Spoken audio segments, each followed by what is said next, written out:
muntanyes, que produïu herbes, moltes plantes i altres flors. La rosella és la més vella de les flors. Així, en Joan Amades homenatjava a la rosella, aquesta floreta tan fràgil i bonica i vistosa que trobem a molts dels nostres camps durant el mes d'abril. La rosella és símbol de fragilitat, perquè mireu, un cop l'agafem, de seguida es marceix, però també és símbol de poder. Una espècie de rosella, la Papaver somniferum, és la que produeix aquesta droga tan potent que és l'opi.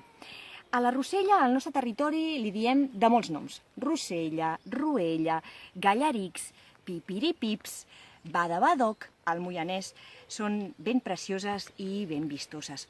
Les seves llavors es fan servir per guarnir pa i alguns dolços i també els seus pètals s'agafen per tenyir llanes i de més teles. Bé, és un dels altres regals que ens fa la natura en aquesta època de l'any. Ens veiem al proper vídeo de Busca'm al bosc.